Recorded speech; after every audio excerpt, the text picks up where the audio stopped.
자, 얘들아, 이제 고전 3문 첫 번째 것부터 볼 건데, 지금 뭐 시험 범위가 너무 많다고 항상 너희들이 아우성을 하니까, 그리고 어차피 우리가 공부를 해야 되는 입장이니까 그냥 너무 불만을 갖지 말고 하도록 합시다. 어차피 불만을 가져도 줄여주지 않을 거니까. 그러면 오늘 주몽슈나부터 한번 해보도록 합시다. 자, 그러면 우리 지금 페이지로 하면 110쪽, 111쪽. 자, 우리가 이미 잘 알고 있는 주몽슈나에 대해서 이야기가 잘 되어 있습니다. 자, 근데 여기에 있는 게 약간 우리가 이전에 문학교과서에서 공부했던 거하고 조금 다른 거는 우리가 기존의 문학교과서에서 공부했던 거는 이규보의 동명왕편에 실려 있었던 건데 113쪽 3번 문제에도 설명을 하고 있습니다. 자, 그런데 지금 우리 여기 본문에 나와 있는 거는 삼국사기에 수록된 그런 내용입니다. 그러니까 약간씩 버전마다 약간씩 내용 차이가 발생하는데 이 두 가지에서도 이 내용 차이가 약간 발생할 수밖에 없습니다. 자, 그 내용 차이에 대한 내용이 3번 문제에 잘 나타나 있습니다. 자, 그러면 먼저 우리가 이 주몽슈나를 다룰 때 가장 중요하게 봐야 될 것이 영웅의 일대기 구조. 자, 이 내용은 선생님이 2학년 1학기 때 문학에서 서술형 평가로도 활용을 한 적이 있습니다. 물론 기억하지 않겠지만, 자, 여기 박스에 보면 이 박스에 있는 영웅의 일대기 구조 이런 것들 여러분들 잘 기억하고 있어야 됩니다. 이미 잘 알고 있는 사람도 있을 건데 일단 체크해 봅시다. 자, 이 영웅의 이야기에는 일단 첫 번째 혈통이 고귀하다. 그러니까 뭐 천손이랄지 신의 자식이랄지 아니면 아버지가 왕이랄지 뭐 이런 고귀한 혈통에 대한 내용이 반드시 나와 있게 되고, 자, 그 다음에 신이한 탄생, 뭐 기이한 탄생이다 이런 말도 쓴다고 했었지. 자, 그래서 주몽은 아래서 나왔고, 그리고 뭐 석가모니는 허리에서 엄마의 옆구리에서 나오고 뭐 이런 부분들 이야기했었습니다. 자, 그리고 세 번째로는 이런 아이들은 모두 버림을 받았다가 구출이 된다. 자, 그래서 이 버림을 받고 기아라는 말을 씁니다. 이 아이를 버린다 뭐 이런 뜻입니다. 자, 그리고 이 사람들은 모두 비범한 능력이 있습니다. 이 주몽 같은 경우는 활 잘 쏘는 아이라는 뜻이 있었지. 자, 그리고 비범한 능력을 가졌지만 다시 시련을 만나게 되고 시련과 위기를 만나게 되고, 자, 그리고 조력자의 도움을 얻어서 이 시련과 위기를 잘 극복을 합니다. 자, 주몽신화에서는 이 주몽이 대소가 쫓아올 때, 어디냐? 엄사수라는 강에 이르러서 이 강을 건너가야 되는데, 건너갈 방법이 없으니까, 야, 나는 해모수의 아들이자 하백의 외손이다 하면서 나를 도와달라 했을 때 물고기와 자라가 모여가지고 이렇게 다리를 만들어준다, 뭐 이런 부분들 있죠. 그런 부분들이 다 조력자라고 볼 수 있습니다. 자, 이렇게 조력자의 도움을 얻어서 결국 시련을 극복하고 위협을 달성하게 된다. 자, 이렇게 7가지의 요소로 이 영웅의 일대기 구조가 잘 나타나 있습니다. 자, 그래서 우리는 이런 것들을 영웅의 일대기 구조 이렇게 부르고, 자, 이 영웅의 일대기 구조는 훗날 고전소설에 굉장히 큰 영향을 미쳐서 조선시대에 나타나는 뭐 여성 영웅, 뭐 남성 영웅 할 것 없이 모든 영웅들의 이야기에 이 영웅의 일대기 구조가 잘 반영이 되어 있다. 이런 이야기도 2학년 때도 이미 다 했었습니다. 자, 그러면 우리가 본문에서 살펴볼 수 있는 부분들 좀 살펴보고 가도록 합시다. 자, 여기서 이제 첫 번째에서는 우리가 어디 보냐면 지금 110쪽입니다. 자, 여기서는 이제 이 고주몽, 동명성왕의 이름은 고씨이고 이름은 주몽이다. 자, 이런 얘기를 하면서 먼저 고구려 얘기를 하기에 앞서 부여의 이야기를 합니다. 그쵸? 왜냐면 이제 주몽의 어머니 유화가 부여의 금화왕에게 도움을 받기 때문에 부여의 이야기를 먼저 합니다. 자, 그런데 우리가 이런 부분의 이야기를 이제 주몽에 대한 이야기가 아니니까 그냥 휙휙휙휙 넘어갈 가능성이 커요. 자, 그래서 이런 내용 확인 문제가 1번 문제에 제시가 되어 있습니다. 그러니까 이런 것들을 잘 안 읽을 것 같으니까 그냥 막 이제 넘어갈 가능성이 크니까 이런 부분을 이 내용이 맞냐 틀리냐 뭐 이런 걸로 이제 1번 문제를 만든 거야. 이런 것들은 그래서 그래도 항상 시험 볼 때는 꼼꼼하게 다 아는 내용이어도 한 번 정도 꼼꼼하게 읽어볼 필요가 있다. 자, 일단 부여왕 헤브루가 있었고, 헤브루가 아들이 없어서 막 제사를 지내고 했는데 어느 말이 돌을 보더니 눈물을 흘렸고, 자, 그런데 그 왕이 이것을 이상하게 여겨서 돌을 옮겨 옮겼더니 그 돌 밑에 아이가 있었고 그 아이가 금색의 개구리였다. 그래서 금와가 되는 거지. 그래서 금와 왕이 됩니다. 자, 그러면서 이 헤브루, 이때 왕은 헤브루를 얘기하는 거지. 헤브루가 기뻐하면서 이는 바로 하늘이 나에게 후사를 내려주신 것이다 라고 해서 그 아이를 데리고 가서 기르고 이름을 금와 개구리 와자를 써서 금와라고 했고 얘가 태자가 되었다. 자, 그러니까 부여에는 헤브루 다음에 그 다음에 금와가 왕이 된다 이 말이지. 금화왕이 된다. 자, 그리고 실제로 너희가 그 고구려에 대해서 배웠을 텐데 고구려가 부여와 이렇게 밀접하게 같이 옆에 붙어 있었습니다. 그치? 자, 그 다음에 나중에 제상 아람불이라는 사람이 다음과 같이 말했다. 일전에 하늘이 저에게 내려와서 말하기를 장차 내 자손에게 이곳에 나라를 세우게 할 것이다. 너희는 그곳을 피하라. 동해 물가에 땅이 있으니 이름을 가서번이라고 하는데 토양이 기름지고 오곡이 자라기 알맞으니 도읍할 만하다라고 하였습니다. 자, 그래서 아람불이 왕에게 권해서 그곳으로 도움을 옮기고 나라 이름을 동부여라 하였다. 그러네. 야, 여기 조심해야 돼. 지금 아란불이 왕에게 제가 꿈을 꿨을 때 왕 하늘에서 저한테 내려와서 꿈을 꾼 게 아니라 전에 하늘에서 나한테 내려와서 내 자손이 여기에 나라를 세울 것이니 너희들은 피하라 이렇게 이야기를 했고 그래서 우리는 피해야 된다 해서 가서번으로 옮기자 이렇게 얘기를 했다는 거야. 야, 그러면 이때 왕은 누구냐면 이때 왕을 금와라고 하면 안 돼. 왜냐면 지금 금화는 아직 여기 태자지 태자. 그러니까 이때 왕은 금화가 아닙니다. 자, 그러면 금화가 아니면 누구야? 헤브루겠지. 아직 헤브루인 거야. 그래서 아직 헤브루가 왕이 된다. 자, 그래서 여기 계속 좀 봐봐. 얘 도읍에는 어떤 사람이 있었으니 어디서 왔는지 알 수 없으나 스스로 천재의 아들 헤모스라 칭하면서 와서 도읍을 하였다.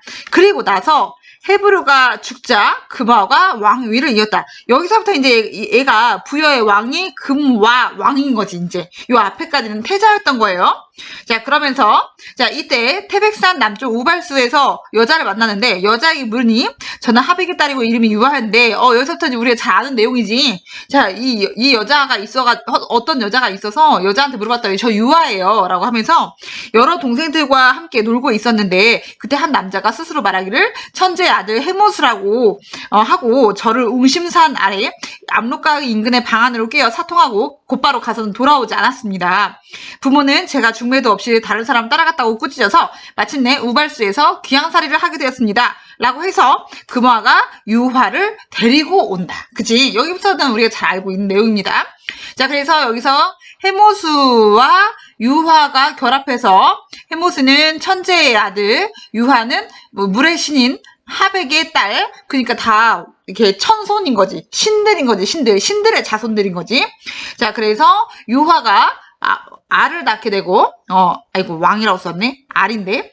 유화가, 자, 그래서 금화를 따라와서 알을 낳게 되고, 그 알에서 나온 아이가 주몽이 된다. 뭐, 이런 내용들.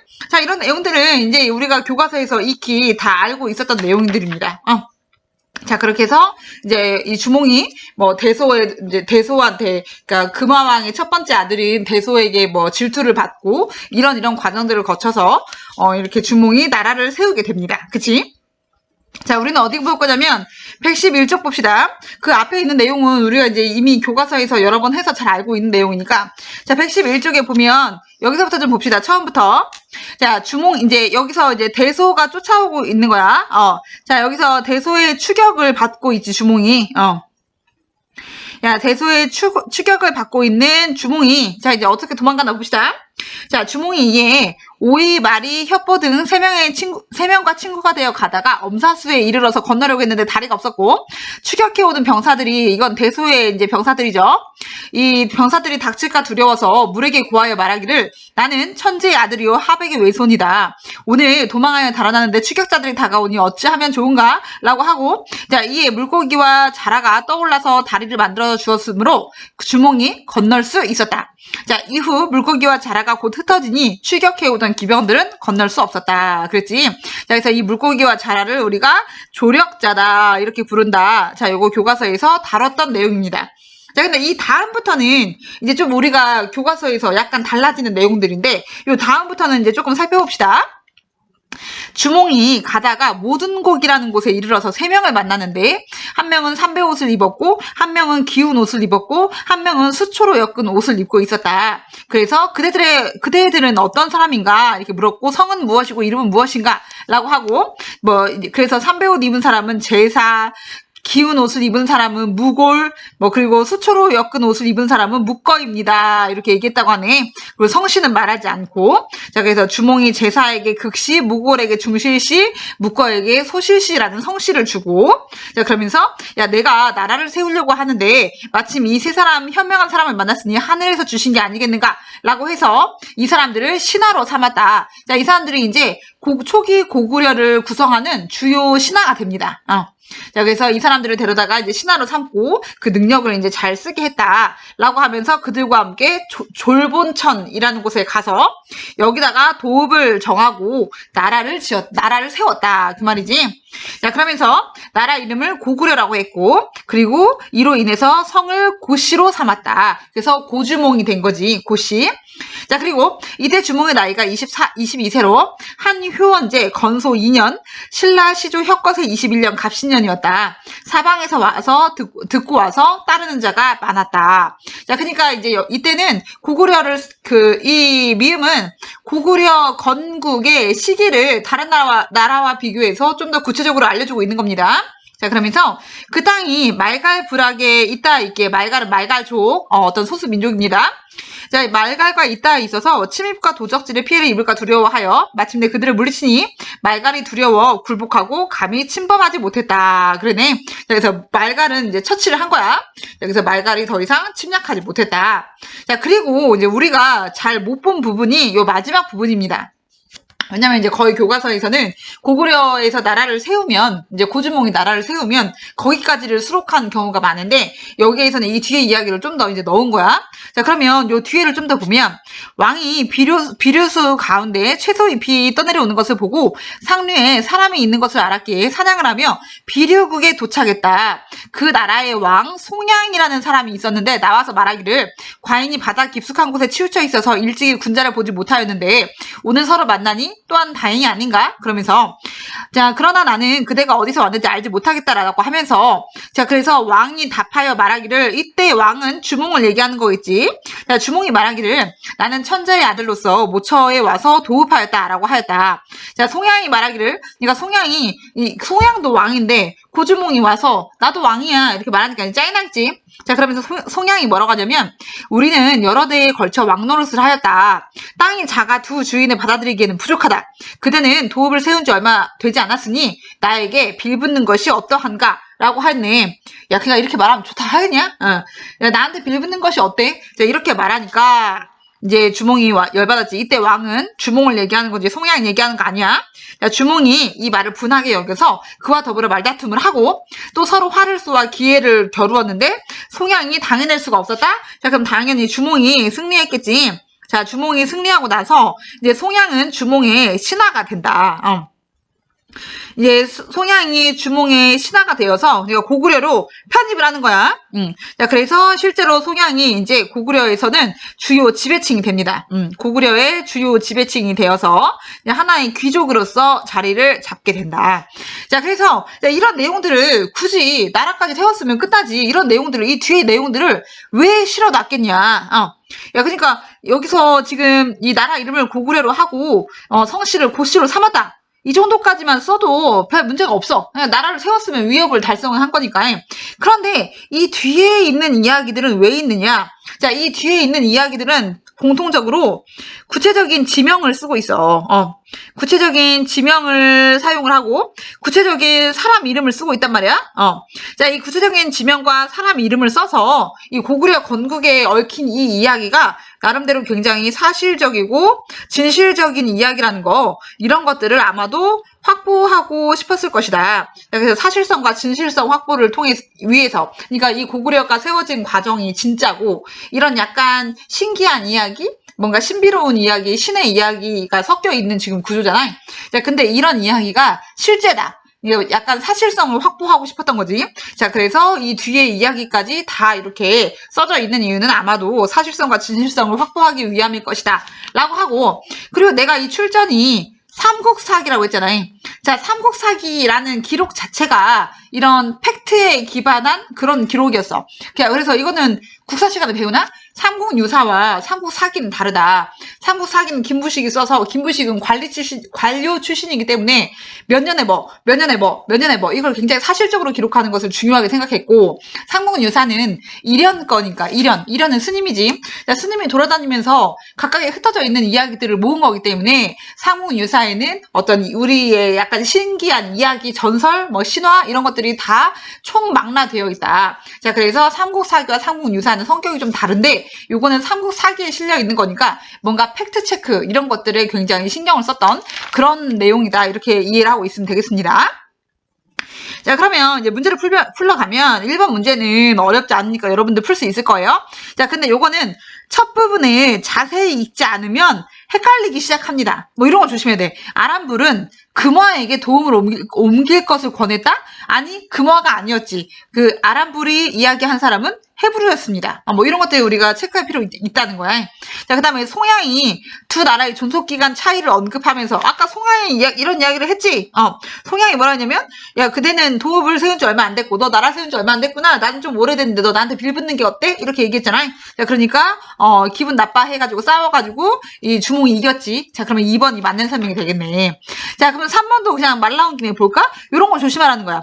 헤브르는 유화가 낳은 알이 상서롭지 않다고 여겨서, 야, 근데 요거 조심해야지. 유화가 낳은 알이 상서롭지 않다고 생각한 건 맞는데 그 주체는 헤브르가 아닙니다. 금화지, 금화. 유화를 데리고 온 사람은 금화였잖아. 그러니까 요렇게 약간씩 말이 달라져 있는 거 이런 것도 조심하라는 거야. 자, 그 다음에 주몽은 말갈과 손을 잡고, 아니, 말갈을 맨 마지막에 나와 있었지. 말갈 때문에 침입과 도적들의 피해를 입을까 두려워서 그들을 물리쳤다. 이렇게 나와 있었어. 그러니까 손을 잡은 적이 없고. 자, 그 다음에 대소는 주몽을 견제하기 위한 말을 여러 차례 했어. 자, 그런데 그걸로 인해서 아버지의 신뢰를 얻을 수 있었다? 요 내용은 확인할 수 없는 내용입니다. 요 내용 때문에 금화가 대소를 신뢰했었는지 뭐 이런 것들은 확인할 수 없으니까 1번에 2번 뭐 이렇게 돼야 되겠네. 자, 그 다음에 요거 적절하지 않은 건데, 뭐, 이런 거는 주워 먹습니다. 야, 미음에서 주몽이 실력을 쌓는데 도움을 주는 조력자가 주변 국가에 많았다? 야, 근데 미음의 내용은 한 효원제 건소 2년, 신라 시주 혁거세 21년이었다. 야, 근데 뭐, 혁거세 신라가 주몽의 고구려에 도움을 줍니까? 뭐 이런 거 전혀 아니야. 그냥 고구려를 세울 때 시기가 정확히 언제였는지를 밝혀주기 위해서 그때 이제 한나라와 신라를 거론한 것 뿐이지 여기서 뭔가 도움을 받았다 뭐 이런 내용은 절대 아닙니다. 그래서 이번에는 당연히 5번. 자, 3번 문제는 좀 중요하죠. 자, 이렇게 아마 주몽신화나 이런 것들이 출제될 가능성은 좀 적은데 그래도 나와 있으니까 좀 보면 자, 이렇게 비교하는 문제는 뭐 나올 수 있습니다. 자, 여기 나와 있는 것처럼 이 고구려 건국신화, 주몽신화는 사실은 여러 군데에 전하는데 문헌마다 조금씩 차이가 있다. 버전 차이가 존재하겠지. 자, 그래서 요거는 B는 이규보의 동명왕편에 실려 있는 거. 그리고 우리 지문에 있었던 거는 삼국사기에 실려 있는 거. 그치? 요거를 이제 좀 비교해봐라 이 말이야. 자, 근데 이게 말 기르는 장면인데 A 부분에서 있는 내용하고 약간 차이가 있습니다. 우리는 이제 A 부분을 더 많이 봤었는데, 그러니까 이 주몽에게 왕이 말을 길러라 라고 하고 주몽이 이 말을 기르는데 이게 좋은 말을 알아봐서 걔한테 이제 혀에 바늘을 꽂아놔서 그 말이 밥을 못 먹게 해서 야위게 되고 그 말을 타고 도망간다 뭐 이런 거잖아요. 자, 근데 이 B에서 조금 다른 내용은 뭐냐면 A하고 다른 내용은 뭐냐면 이런 부분입니다. 주몽이 속으로 한을 품었다. A에는 이런 내용 없습니다. 지금 A하고 좀 다른 내용을 선생님이 좀 체크해볼게. 야, 주몽이 속으로 한을 품었다. 이런 내용은 없고, 뭐라고 하냐면, 주몽이 나는 천재의 손으로, 그러니까 천재의 손자다, 이 말이야. 다른 사람을 위해서 말을 먹이고 있으니 사는 것이 죽느니만 못합니다. 남쪽 땅으로 가서 국가를 세우고자 하나 어머니가 계시기로 마음대로 못합니다. 야, 엄마한테 이런 얘기 전혀 안 했어. 앞에서는 우리 지문에서는 어머니가 계시기로 마음대로 못합니다. 이런 얘기 안 했어. 자, 그러면서 또 뭐라고 하냐면 그 어머니가 말하되, 그 어머니는 유화겠지, 유화가 말하기를 이것은 내가 밤낮으로 속 썩던 것이다. 내가 듣기로 먼 길 가는 사람은 모름지기 좋은 말에 힘입는다고 했으니 내가 말을 골라주겠다. 뭐 이런 것들은 지금 우리 지문하고 완전히 다른 거지. 우리 지문에서는 주몽이 말을 골라서 좋은 말을 골라서 얘를 여유 있게 했잖아요. 여기선 지금 어머니가 유화가 말을 골라준 거지. 자, 유화가 말을 골라주고, 자, 그래서 뭐 말 기른 대로 가서 채찍으로 휘두르고 뭐 해가면서, 자, 이렇게 해서 말을 엄마가 골라주고, 그리고 이제 주몽이, 여기는 똑같죠? 주몽이 그 뒤에 이제 준마임을 알아서 잘 달리는 말이라는 걸 알아서 말 혀끝에 바늘을 찔러 놓고, 자, 그래서 그 말을 여위어가고, 그 말을 주몽에게 주고, 그래서 이제 그 말을 잘 길러서 주몽이 나중에 타고 도망간다. 뭐 이런 내용입니다. 자, 그러면 적절하지 않은 것. 자, 1번. A와 달리 B에서는 주몽이 어머니 때문에 자신의 뜻을 이루는 것을 주저하고 있다. 내가 아까 이거 얘기했지. 어머니가 계시기 때문에 마음대로 할 수가 없어요. 이런 얘기를 한다고 했잖아요. 자, 두 번째 봅시다. A보다 B에서 주몽이 날랜 말을 알아보는 과정이 좀 더 구체적으로 서술되어 있다. 요거 맞습니다. 왜냐면 요 부분 어머니가 이야기를 해주면서 좀 더 자세히 말 채찍으로 친다. 그래서 놀라서 뭐 이 말이 두 개나 된 난간을 뛰어넘었다. 자, 이런 과정들이 B에만 나와 있지 A에는 없습니다. 자, 그러면 B에서 좀 더 자세히 서술되어 있다. 뭐 이거 맞는 설명으로 봐야 되겠지. 자, B와 달리 A에서 주몽은 자신의 처지를 비관적으로 안 좋게 부정적으로 생각한다. 이런 태도를 보이고 있다 그랬잖아요. 야, 그런데 자신의 처지를 비관해서 신세한탄을 한 부분이 있는데 이 신세한탄에 대한 부분은 B에 나옵니다. 어머니, 저는 천재의 손인데 내가 다른 사람의 말이나 먹이고 있으니 사는 것이 죽는 이만 못합니다. 뭐 이런 것들 얘기하는 거, 이런 것들은 B에 나타나고 있으니까 3번이 틀렸다. 자, 이렇게 얘기를 할 수 있겠다. 자, 그래서 이 3번의 답은 3번. 자, 나머지는 여러분들이 좀 읽어보면 되겠습니다. 자, 이 작품에서 반드시 알고 있어야 될 거는 주몽신화가 버전이 하나가 아니라 여러 가지여서 그 버전이 다른 것들끼리 비교 분석이 가능하다는 거, 그런 것들 좀 눈여겨보면 좋겠고, 그 다음에 영웅의 일제기 구조 이런 것들 확실히 알아둘 필요가 있다. 뭐 옛날에 배운 거이긴 하니까. 자, 그러면 114쪽으로 넘어가서 용소와 며느리 바위 봅시다. 자, 이 용소와 며느리 바위는 전에도 내가 잠깐 얘기한 것처럼, 자, 이 용소와 며느리 바위는 전설입니다. 전설. 자, 전설에는 증거물이 필요한데, 자, 이 증거물 두 개가 바로 용소라는 연못과 며느리 바위라는 바위입니다. 요 두 가지는 전설의 증거물이 됩니다. 자, 그리고 김용규라는 사람이 굿을 입으로 말을 해준 거예요.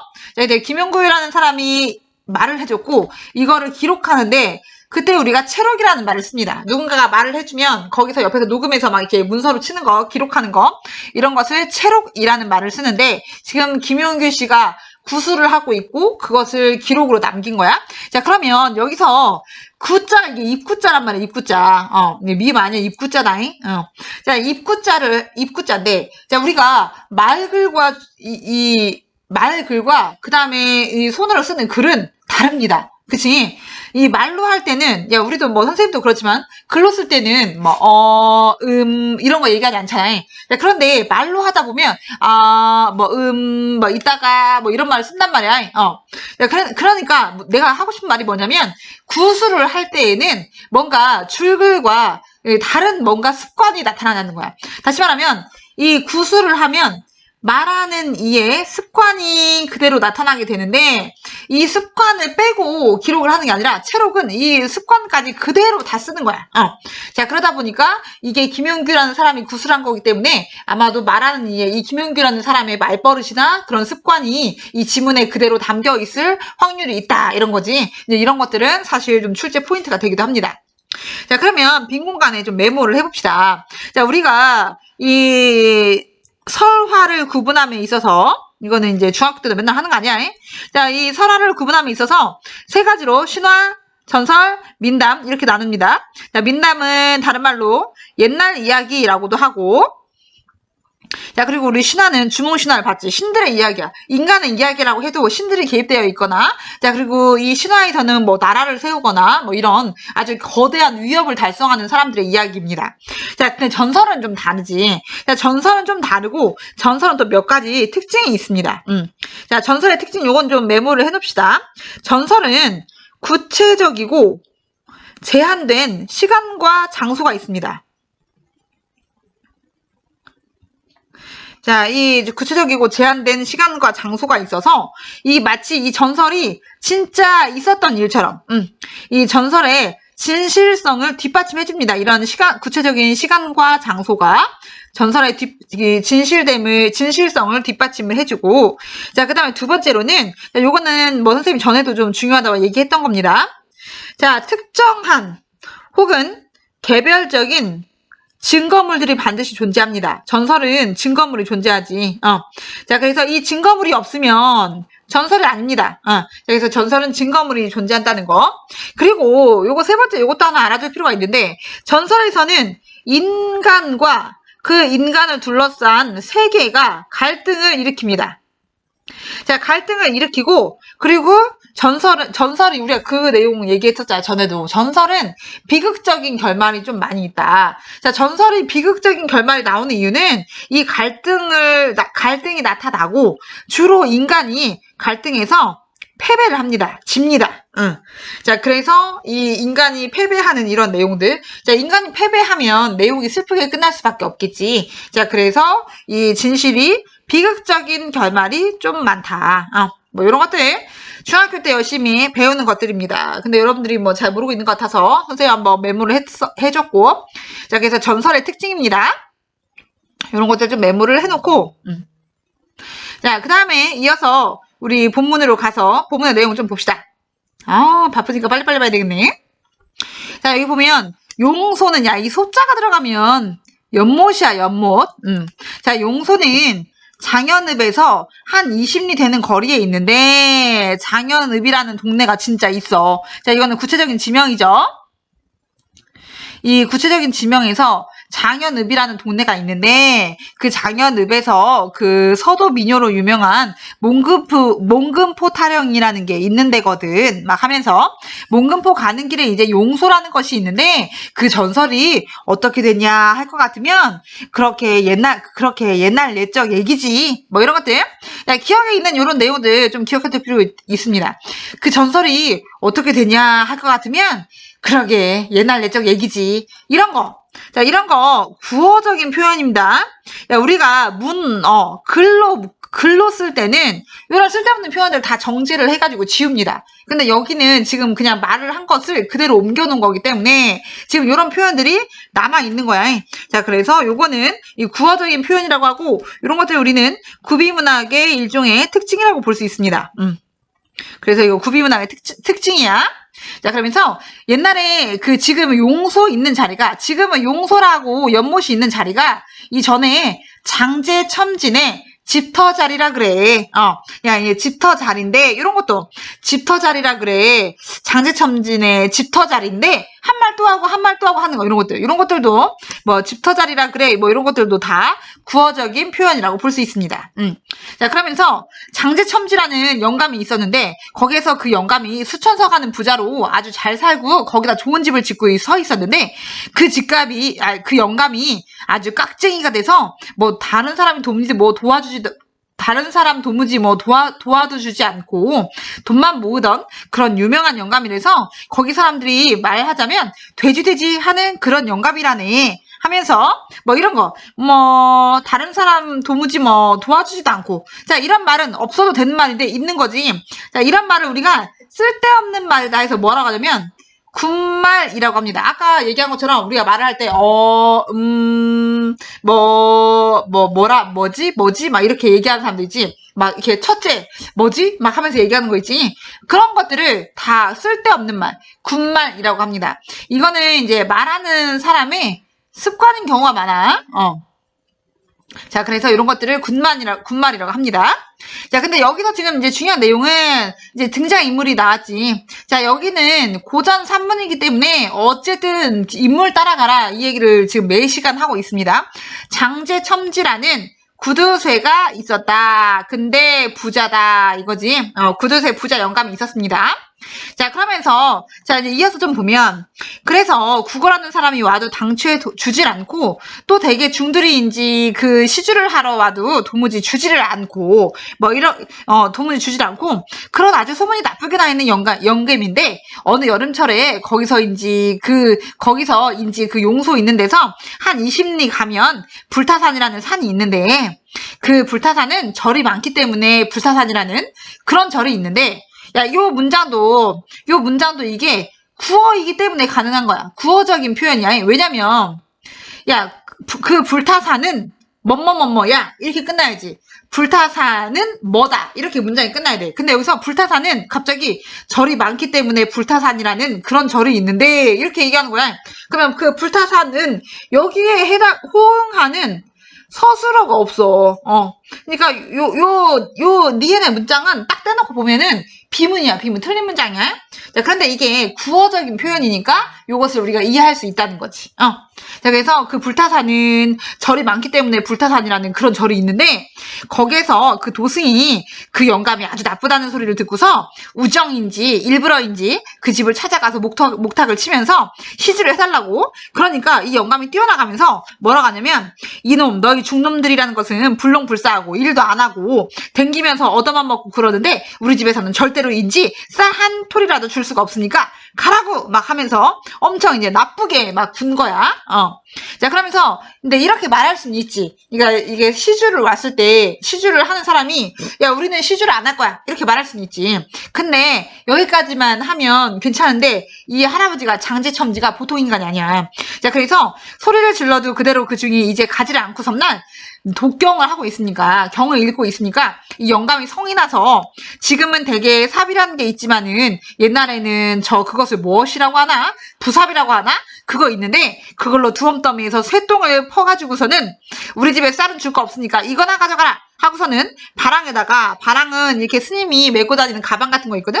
그 바랑에다가 새똥을 였단 말이야. 새똥을 넣어준 거야. 야, 그러니까 여기서 지금 이 장제첨지가 나쁜 일을 한 거야. 이게 이제 장제첨지의 악행이라고 볼 수 있는데, 우리는 시주 안 할 테니까 가. 이렇게 하면 될 것을 장제첨지가 여기서 똥을 넣어준 거야. 그러니까 이제 스님 좀 열받았겠지. 자, 이런 것들 디귿. 지금은 삽이라는 게 있지만은 옛날에는 그것을 무엇이라고 하나? 부삽이라고 하나? 뭐 이런 것들 이제 자연스럽게 말하는 과정에서 이 말하는 사람이 못 알아들을까봐 지금은 삽이라는 게 있는데 옛날에는 그것을 부삽이라고 했다라고 말하는 사람이 설명을 해준 거지. 자, 이런 것들은 뒤에 문제로 제시되어 있습니다. 그 문제를 조금 더 참고하면 될 것 같아. 자, 그러면서 어쨌든 이제 그 중한테 새똥을 넣어줬어. 자, 그랬더니 그 중이 조금도 얼굴색이 변하지 않고서 나미아무탑을 하면서 가다가 자, 이 새똥을 쥐고 이제 메고 바깥으로 나오는데 그 마당에 옆에 우물이 있었는데 그 우물가에서 장제첨지의 며느리가 자, 사람 따라가라고 해서 며느리가 나왔어. 자, 이제 쌀을 씻고 있다가 그 광경을 보고서 그중 보고서는 얘기하는 말이 우리 아버지 천생이 고약해서 그런 일이 있으니까 조금 더 나쁘게 생각하지 말라고 하면서 이야기를 해주는 거야. 자, 그러면서 쌀 씻던 쌀을 바가지에다 한 바가지 퍼서 그 바랑에다 넣어준 거야. 그러니까 며느리는 시주를 한 거지 지금. 자, 그러니까 그 중이 며느리 보고 하는 말이 뭐라고 하냐면 당신 집에 이제 조금 있다가 큰 재앙이 내릴 테니까 당신 빨리 집으로 들어가서 평소에 제일 귀중하게 생각하는 것이 무엇이 있는지 두세 가지만 가지고서 빨리 나와서는 저 불타산을 향해서 빨리 도망질 하라고 이렇게 얘기를 했다는 거야. 자, 그러니까 며느리가 급히 가서 집으로 가서 방 안에 자기 아들 뉘어서 재우던 아이를 들쳐업고 또 그 여자가 인지 명지를 짜던 그 명지 도토마리를 끊어서 이고 나오다가 또 자기네 집에서 개를 귀엽게 기르던 개를 불러가지고 나와서는 그 불타산을 향해서 다른 박질로 가는데 그랬네. 자, 그러면 이 여자가 귀중한 거 3가지 아들, 그 다음에 명주 도토마리, 그 다음에 강아지 이렇게 해서 이제 소중한 것 3가지를 가지고 나온 거야. 집에서 이제 소중하게 생각했던 이거 가지고 나오고. 자, 그래서 개를 불러가지고 나와서 그 불타산을 향해서 다른 박질로 가는데 어린애를 업고 명지 도토마리를 이고 개를 불러가지고 불타산을 향해서 얼마쯤 가는데 근데 요거 앞에도 있는데 똑같은 거 뒤에 또 있네. 자, 요거는 이제 내용이 중복되는 거지. 똑같은 말을 2번 하는 거야. 자, 내용이 중복되는 거, 이런 거, 구비문학의 증거다. 야, 우리가 원래 자연스럽게 말하다 보면은 한 얘기를 또 할 수 있잖아. 그런 것처럼 이 사람도 지금 이 김용규라는 사람이 구술을 하다 보니까 앞에 한 얘기 또 하고 이런 부분이 좀 있는 거야. 이런 것들도 구비문학의 특징이라고 볼 수 있습니다.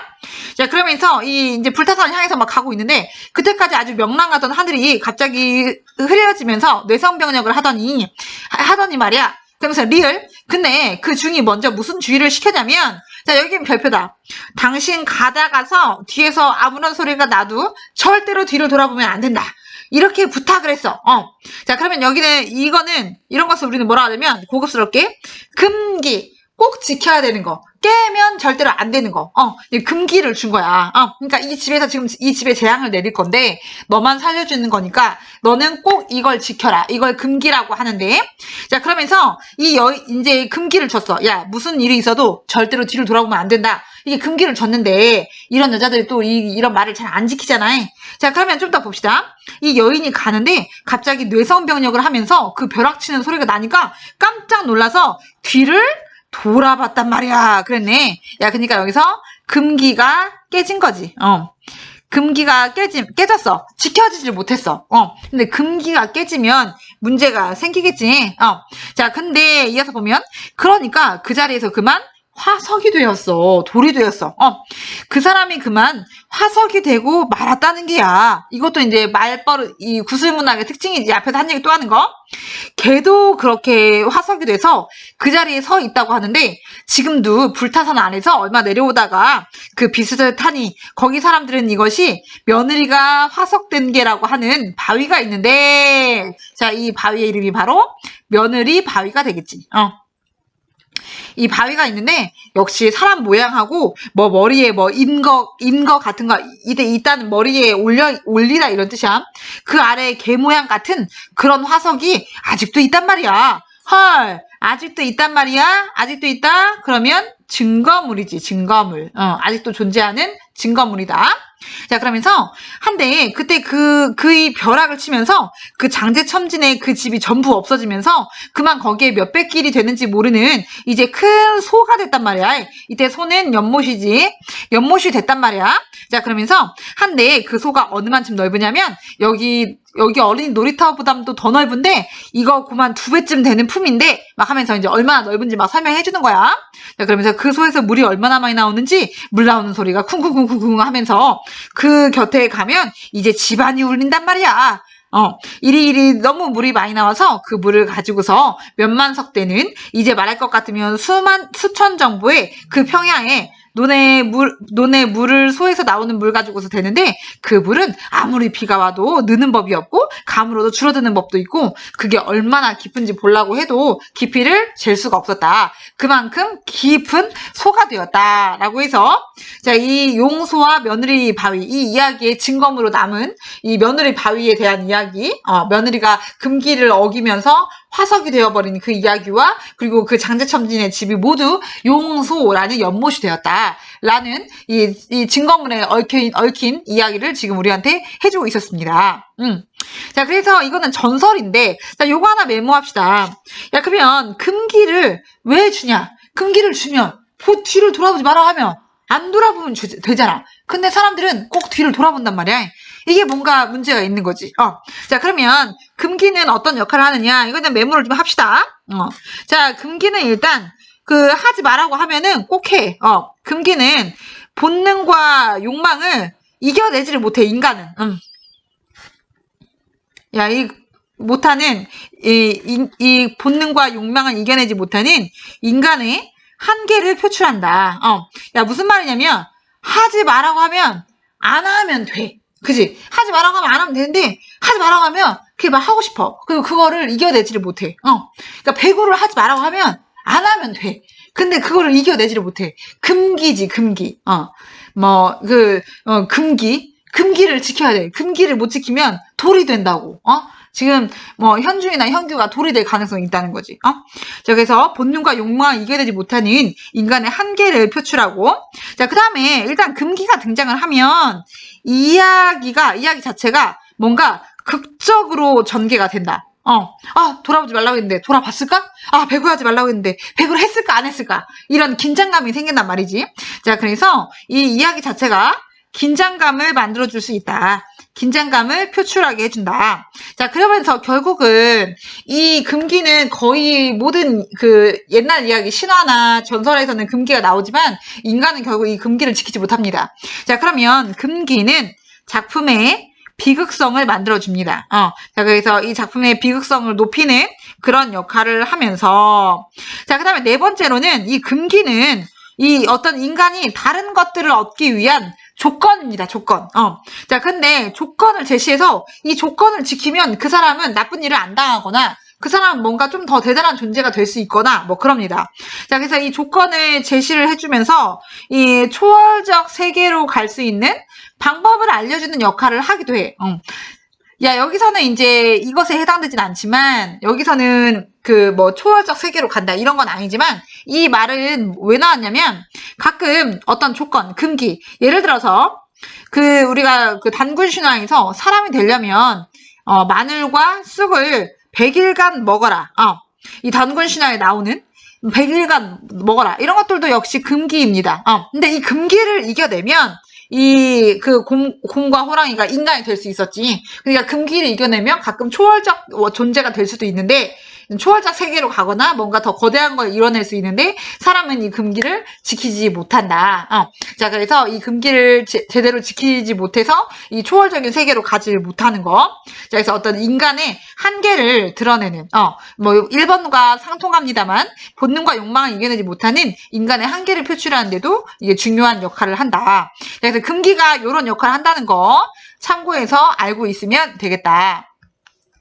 자, 그리고 일단 여기서 이 장제첨지, 자, 인물에 대해서 좀 정리를 해보면, 이 장제첨지는 이 부잣집 할아버지, 야, 할아버지 나쁘지, 야, 그냥 시주를 안 할 수는 있지만, 거기 똥까지 퍼질 필요는 뭐 있냐, 자, 이제 악인이야, 악인. 그리고 굉장히 이기적이고, 자기 돈만 아는 탐욕스러운 인간으로 이렇게 나옵니다. 탐욕스러운 인간. 자, 며느리는 착하지. 며느리는 뭔가 인정이 있는, 착한 사람이야, 착한 사람. 자, 인정이 있는 착한 사람이지만, 결국, 인간의 한계를 극복하지는 못한다. 자, 인간의 한계를 극복하지 못해서, 재앙을 받게 되는 거지. 자, 인간의 한계는 여기서 금기를 얘기하는 겁니다. 금기를 결국 지키지 못하고 며느리는 재앙을 받게 된다. 자, 그리고 여기서 스님 이렇게 보면 그냥 스님이 아니었던 거지, 사실은. 자, 그래서 어떤 인간의 선함과 악함을, 선악을 판단하는 그런 인물입니다. 예, 심판하는 그런 인물이고, 자, 그래서 그렇지만 도승은 며느리에게는 어떤 재앙을 이겨낼 수 있는 방법을 알려줬던 구원자의 역할도 하지만 결국 며느리는 금기를 어겨서 그 도움을 받지 못하는 그런 처지에 놓이게 됩니다. 자, 그래서 여기까지 이제 설명을 했고, 여기까지 설명하면 용서와 며느리 바위에서 체크해야 될 것들을 모두 다 체크를 한 것 같습니다. 이거 하나만 할까? 야, 근데 이 증거물 있는 이 전설, 이 얘기가 왜 전해져 내려왔을까? 이 얘기가 우리한테 줄 수 있는 교훈이 뭐가 있을까? 인간이 너무 욕심을 부리면 안 된다. 그치? 인간이 너무 탐욕스럽고, 그리고 금기를 줬으면 지키려고 노력을 해야 되는데, 경솔하게 그걸 지키지 못했지. 그래서 인간의 탐욕과 경솔함, 이런 것들은 경계해야 된다. 이런 메시지를 주기 위해서 이 글이 나온 것으로 보입니다. 그리고 이거 하나만 체크하자. 야, 할아버지가 이렇게 못된 소설이 하나 또 있는데, 구두쇠이면서, 부잔데 구두쇠이면서 할아버지가 못돼 처먹은 이런 소설이 하나 더 있는데, 이게 고전소설 중에서 옹고집전이라는 소설이 있습니다. 자, 이 용소와 며느리 바위를 옹고집전의 근원설화로 보기도 합니다. 자, 이 옹고집전이 지금은 이제 소설로만 남아있는데 판소리는 남아있지 않고 소설로만 남아있는데 아마 이 옹고집전이 판소리가 아니었겠느냐라는 추측이 있습니다. 자, 그래서 이 용소와 며느리 바위가 아마 근원설화가 아니었겠느냐 뭐 요런 추측도 있다. 요 정도만 알고 있으면 될 것 같다. 자, 그러면 문제를 좀 풀어볼 건데, 자, 요거 설화의 구현과 체록 과정 뭐 이런 거는 뭐 어렵지 않습니다. 여러분들이 뭐 충분히 좀 풀 수 있을 것 같고, 자, 이거 답은 4번입니다. 리을. 자, 리을이 뭐였냐면, 리을이 지금 그 114쪽에 나와 있는 것 같은데, 리을이 뭐냐면, 근데 그 중에 무슨 주의를 시켰냐면, 금기의 내용입니다. 금기.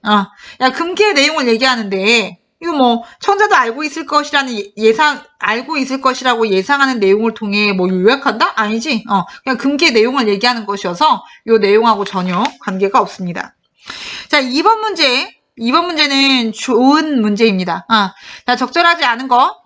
자, 설화를 우리는 이렇게 분석할 수 있다.